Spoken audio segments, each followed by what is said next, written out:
And how much of that was just, happening to kind of getting those deflections? Well, I mean, I think our preparation going to this game was big. I think we emphasized our offense is really good, but where we're lacking is the defense. And we put together a couple of good possessions early in the season of defense, and then sometimes we lack off in the second half. So I think going to this game, we wanted to play defense for full 40 minutes, and I think that was evident through the steals. We had guys in the gaps, guys in the right positions, and overall, we was making the defensive plays that were needed to be made, especially in crucial times. Harrison or Mondo, obviously RJ he's a big part of this team. What are some things that he does that impact y'all aside from the scoring alone? Harrison. I mean, first off, he's a straight up bucket. I mean, whenever he gets the ball, it's going in. He can get a shot whenever he wants. But second off, it's just putting me in easier spots. I mean, he draws so much of the team, double teams, passing Armando, dump offs, and stuff like that. And I just feel like I get a lot of open shots playing with him. Yeah, I agree with Harrison said. I mean, RJ, he's been doing amazing, and this stretch of basketball he's been playing is some of the best basketball I've seen. And I mean, today was just another example of just running it through RJ. I mean, he's just been getting it done. It's been great. This is for all three of you guys. Is this maybe the most energy you guys have played with from beginning to end in a game this year? Go left to right. Harrison?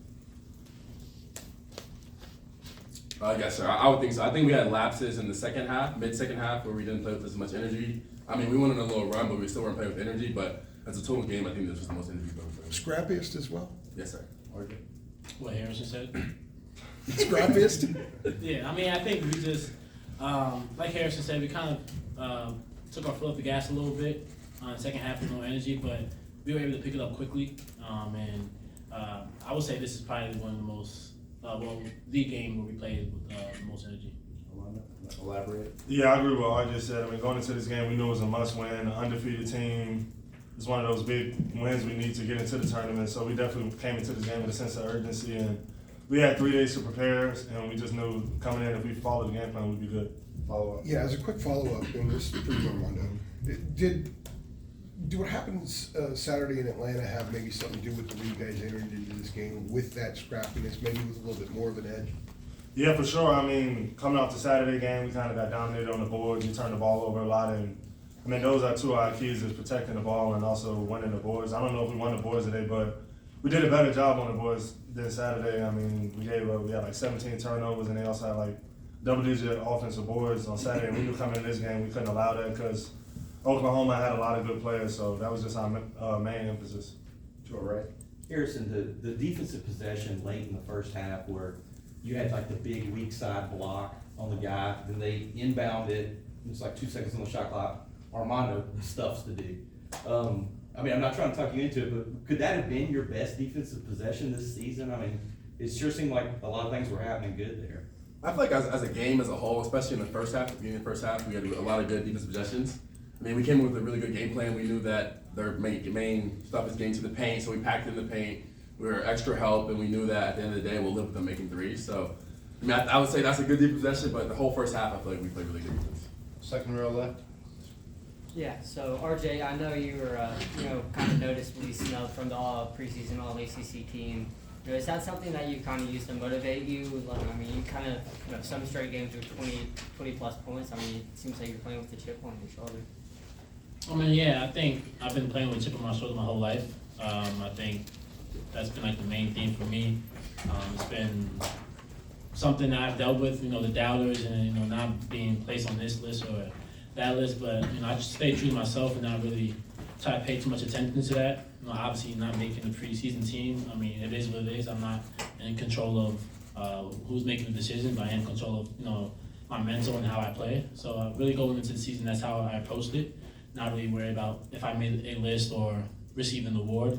Awards are won at the end of the year. So I'm just going to continue to just, allow myself to trust myself and going out there and play basketball. Yeah. Tonight's crowd was electric. Can you talk about how well the UNC fans traveled to this event and how much impact it had for you all? The crowd was great. It was a home game for us, and one thing about UNC fans and our fan base is we travel well. They're always going to bring the energy, and I think we fed off of that today. There was a lot of plays and a lot of runs that we made, and the crowd got into it, and we took advantage of that, and we fed off that, and I think that's what got us going. Even when we didn't have energy, the crowd gave us uplifted that for us. Third row. Hunter Bailey with the Charlotte Post. Harrison, I want to ask, kind of the dagger was the bank shot at the end of the shot clock. Just talk about what's going through your mind as the clock wanes there. I don't even know, honestly. I mean, I had the ball, I lost it, and then Coach Davis was like, shoot it. So I looked at this, looked up. I just shot it, and it went in. And, all glory to God that it went in and we won the game. Second row.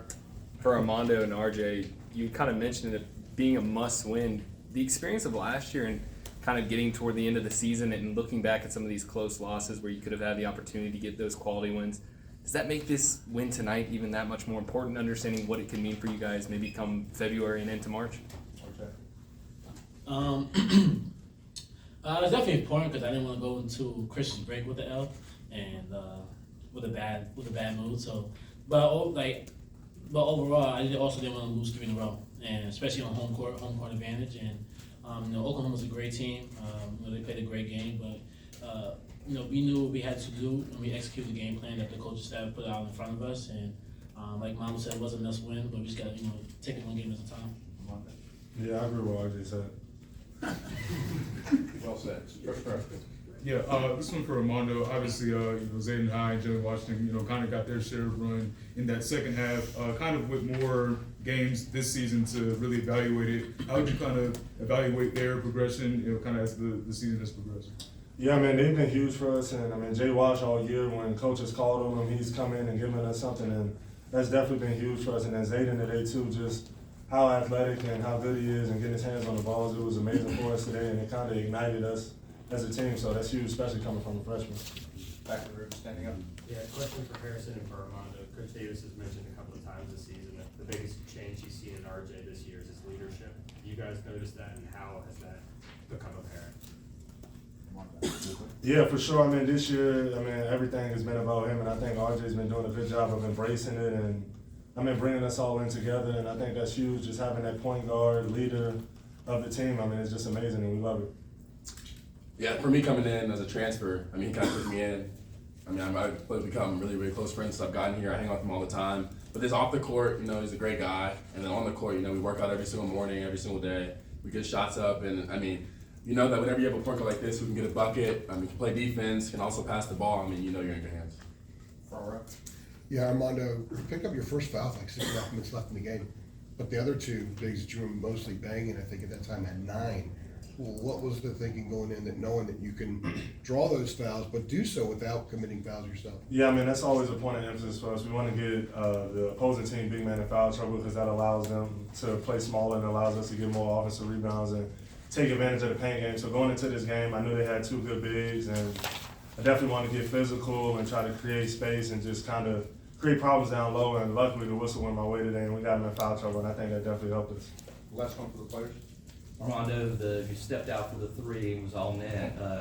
Was that, you've hit them before, but was that possibly the most consequential one you think you've hit in the game? And did you hear anything from the crowd? Because you got kind of close to them when you ran back down.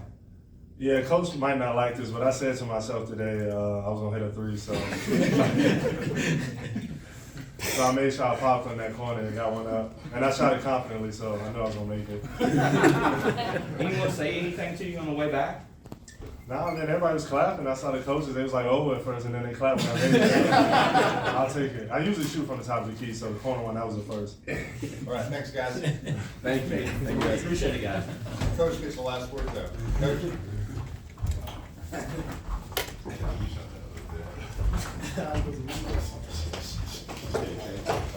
Questions for Coach? Second row. Coach, how would you describe the defensive intensity in that first half? It felt like the best defensive half of the season for you guys. I agree with you. I thought we were really good defensively. One of the things that Oklahoma is great at is getting consistent points in the paint, whether it's post, penetration, offensive rebounds. So it was huge emphasis on us when they ran their action, which was mostly ball screens, to be, protect the paint. And I thought that is what allowed us to get some steals and deflections and create 18 turnovers. I do. I think the first half and overall defensively, I think that was our best effort of the season. Third row. Coach, Scott Fowler from the Charlotte Observer. Tar Heels traditionally have a really good record in Charlotte. Do you feel like this is sort of a home away from home for you? Yes, I do. I love playing here. My dad grew up here. My parents went to Johnson C. Smith, so this is really like home to me, and it's home to the Tar Heels. So we feel very comfortable here. That being said, even though having our fans here and being in North Carolina was a huge benefit to us, Oklahoma is a great basketball team, and we had to play well and make plays throughout the game to put us in a position to be such a good team. Front right. Hubert, did you find something the last couple of days not that you haven't played with effort or energy this season, but that took it to another level? Because it seemed like the urgency really was there in the first half defensively. Yeah, it was. I mean, I thought that's something to build on. You know, I don't know how many days we've been together as a group, but every day I mention defense and rebounding. We talk about it, how important it is for us to be the best that we can be, and that if we can check those two boxes as well as taking care of the basketball, puts us in great position to be successful against whomever we play. And so tonight, it was the last 2 days of practice and preparation were really good. Sometimes it doesn't translate to a game, but it did today. The last 2 days of practice was some of our best defensive practices, and it carried over in the game today. Front row to our left, coach. Here, a little bit more big picture. What are the next, obviously the next game isn't until the 29th, so what does this kind of week plus look like? Obviously you have, Christmas in between, but what are these next couple days gonna look like for you? Rest, have uninterrupted, unhurried time with my family. That's what I want. And so, got my 2 boys here, and my daughter gets back home tomorrow, and just spend uninterrupted, unhurried time together as a family, and find breathing room for my soul, and then get ready to go when the guys get back for the remainder of the season. Second row.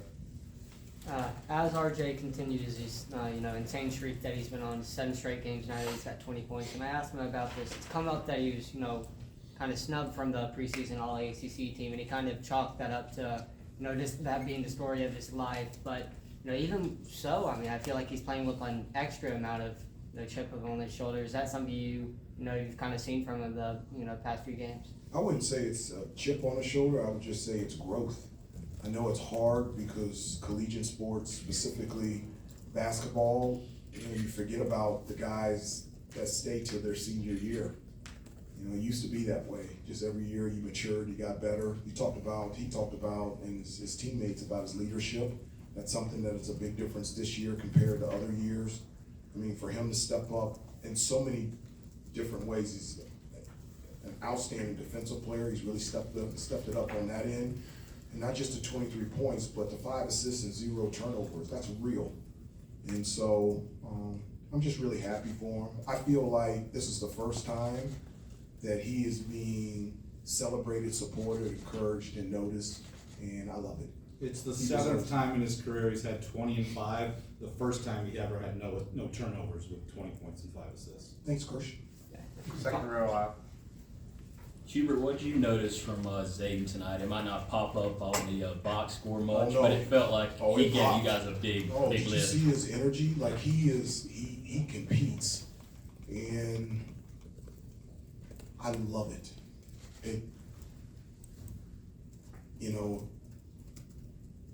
When you see that type of passion and that will and that want to, I tell him, I don't know how you play absent of emotion. I just don't. I can't coach absent of emotion. I never played without emotion. I don't know how you do it. If you're doing something that you love with teammates that you love at a place that you love, I don't know how you stay stoic. And I just, his number was called tonight, and he stepped up. You're right, it won't show up huge on the box score, but a huge determining factor of us winning this game was him. We got out rebounded, but one of the things, to help us rebounding, we got to get bigger. And so having him in there, I mean, I wish there was a stat of how many balls he kept alive or almost got. He always attacked the offensive glass. He just does exactly what I asked him to do, and I was really proud of him. Back of the room standing. Yeah, Hubert, not to belabor the point with RJ, but you mentioned his leadership and have continued to bring that up. Was there a point in the past couple of days since the Kentucky game or even today in huddle or anything that stands out as an example of that from him? No, I mean, as I told you before, this is the first year where, I mean, he's, talking in the huddle. And I've told the guys, I need that. I don't want it in the huddle. I don't want to have a monologue. I want conversations. They're the ones out there on the floor. And I see it from the sideline, but you guys are the ones in action. So let's have a conversation and talk. And he's always the one that starts the conversation. And I love that dialogue with him throughout the game and the way that he speaks with his teammates. And it's just, as a coach, it's very comforting to have that on the team. Front row left. Hubert, obviously, Carolina basketball lost someone very important this week, and you lost a former teammate. Did having, did Eric Montross and everything he did for this program impact the way y'all played tonight?